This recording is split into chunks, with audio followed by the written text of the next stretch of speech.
आवाम तक पहुँचे, जिसमें ऑयल प्राइसेस हैं, जिसमें कुकिंग ऑयल है, जिसमें आटा है, जिसमें गंदम है। ये तमाम चीज़ें का फोकस जो प्राइम मिनिस्टर का इस वक्त है, और जिस तरह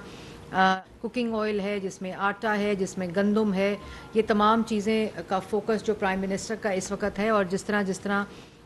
एग्रीकल्चर के अंदर जिस तरह किसान पैकेज दिया था, अब उसकी किस्त नंबर 2 आ रही है, जिसकी वजह से पहली किसान पैकेज में बम्पर क्रॉप्स पाकिस्तान की तारीख के देखे गए। और उसके बाद जो एक्सपोर्ट्स हैं, आईटी है सेक्टर, एनर्जी और पावर का सेक्टर है, सोलराइजेशन का सेक्टर है, यूथ के लिए, नौजवानों के लिए एक बहुत बड़ा प्रोग्राम मुतारिफ़ किया जा रहा है इस बजट के अंदर, जिसकी तमाम जो मुशावरत है और रिकमेंडेशंस हैं और उसकी जो फाइनल रिकमेंडेशंस हैं वो प्राइम मिनिस्टर उसकी चेयरिंग जो मीटिंग्स हैं उसको चेयर करने का सिलसिला शुरू हो गया है। अभी आपने देखा होगा कि पिछले एक साल में जो इस कोalition गवर्नमेंट का तामीरी और जो मईशत का 4 साल जनाजा निकाला गया, उसको मस्बत अशारिये में तब्दील करना, वो जो सिमत है मईशत के इस्तेहकाम की वो सही करना। लेकिन ये बात मैं आज पाकिस्तान की आवाम से करना चाहती हूँ, जो लोग इस वक्त मुझे टेलीविज़न पर देख रहे हैं, कि किसी मुल्क में माशी इस्तेहकाम आ ही नहीं सकता जिसमें सियासी इस्तेहकाम ना हो। मईशत का इस्तेहकाम डायरेक्टली पॉलिटिकल स्टेबिलिटी के साथ जुड़ा है। किसी मुल्क ने दुनिया की तारीख में कभी भी इकोनॉमिक स्टेबिलिटी के हदाफ जो हैं उनको अचीव नहीं किया, उनके टारगेट्स को अचीव नहीं किया जब तक वहाँ पॉलिटिकल स्टेबिलिटी ना हो,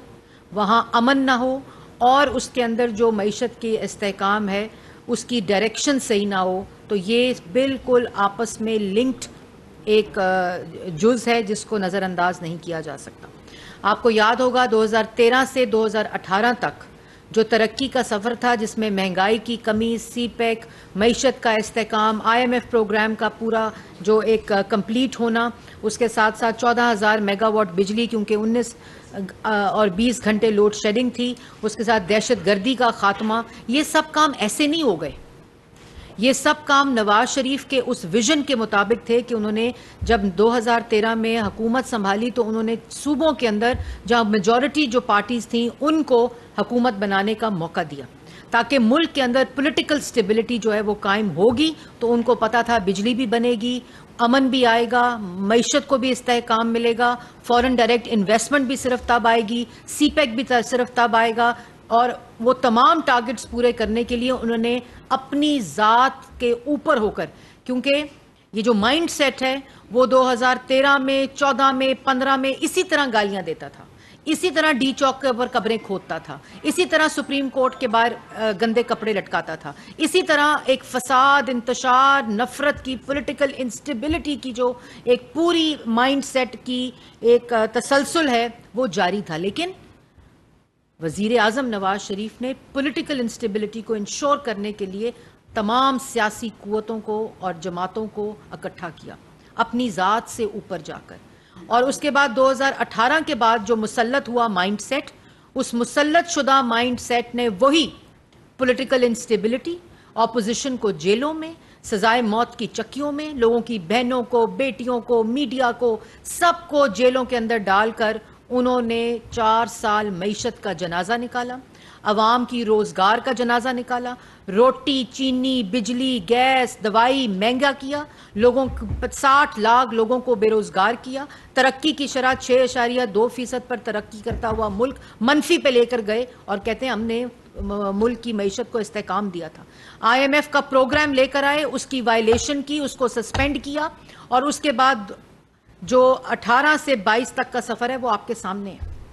उसके बाद उसी माइंडसेट ने, उसी मिशन के मुताबिक, जिन्होंने फॉरेन फंडिंग की हुई थी, बाहर से पैसा मंगाकर इंटरनेशनली फंडिंग करके वहां लॉबियस्ट को हायर करके, ये पूरा एक मिशन है,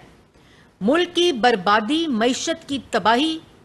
कोई मुल्क पाकिस्तान से बात ना करे, तमाम दोस्त मुमालिक नाराज हो जाएं, कश्मीर का सौदा हो जाए, मईशत का जनाजा निकल जाए, अवाम का रोजगार खत्म हो जाए, मुल्क में दहशत गर्दों को दोबारा से पनाह दे दी जाए। कोई इसमें एक वन ट्रैक मिशन है, उस वन ट्रैक मिशन के मुताबिक तमाम चीज़ें एग्जीक्यूट होती हैं, तमाम चीज़ें इम्प्लीमेंट होती हैं और उसको पूरा ऑर्केस्ट्रेट करके फिर उसके अराउंड जहन साजी की जाती है। फिर ये 2018 से लेकर 2022 का सफ़र आपके सामने, फिर ये जो एक साल गुजरा है पिछला, कागज़ लहराकर साइफर जैसे सेंसिटिव मामलात पर कि अमेरिका ने साजिश कर कर मेरी हुकूमत गिराकर इंपोर्टेड हुकूमत ले आई है। वो इंपोर्टेड हुकूमत जो है वो उसका जो कुरा है वो कहाँ ख़त्म हुआ? मोहसिन नकवी साहब के ऊपर। और वही यूएस जो कि इनके मुताबिक इनकी हुकूमत ख़त्म करके इंपोर्टेड हुकूमत ले आया था, आज उसके तरले और मिन्नतें और पाँव पकड़े जा रहे हैं। उसके बाद वो जो साइफर की कहानी वो आहिस्ता आहिस्ता जब दम तोड़ रही थी, तो वही जो मिशन और जो जहनियत थी उसने क्या किया? उसने कहा जी वो लॉन्ग मार्च करूंगा, मुल्क बचाऊंगा। टांग के ऊपर वो छरे लगे, क्या लगा मैं उस पर जाना नहीं चाहती, प्लस्तर बांध के वही जेन साजी और मिशन को प्लान करने की साजिश शुरू हो गई। उसके बाद IMF प्रोग्राम जब जब स्टाफ लेवल एग्रीमेंट करीब आता था, ये शख्स फसाद, दंगा, गुंडागर्दी, मुल्क जलाओ, गिराओ, मारो, फेंको, ये इसकी माइंडसेट शुरू हो जाता था। IMF अपना प्रोग्राम था, ये दस्तखत करके ले आए थे, इन्होंने वायलेट किया, इन्होंने क्रेडिबिलिटी एट स्टेक लाई। और उसके बाद जब वो करीब आता था, खैबर पख्तूनख्वा का वजीर ख़जाना लेटर लिख रहा है, पंजाब का वजीर ख़जाना लेटर लिख रहा है कि IMF प्रोग्राम मत करना इनके साथ। उसके बाद वो दम तोड़ना चीज़ शुरू हो गई। तो उसके बाद वो 190 मिलियन तोशा खाना, फॉरेन फंडिंग, उसके केस की कहानी जब इन्वेस्टिगेशन के करीब आ गई तो एक और जो लेवल था वो अचीव करने के लिए ज़मान पार्क ऑपरेशन, पुलिस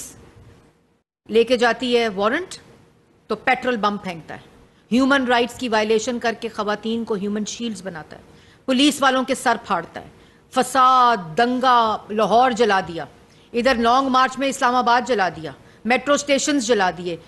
दरख्त जला दिए, बिल्डिंग्स जला दी। ये पूरा वो मिशन, वो जहन साजी, वो पूरा काम उस वक़्त एट इट्स पीक था। उसके बाद ज़मान पाक में जो हुआ वो पूरी दुनिया में वो नज़ारे पाकिस्तान के गए, लेकिन मिशन अभी कंप्लीट नहीं हुआ था।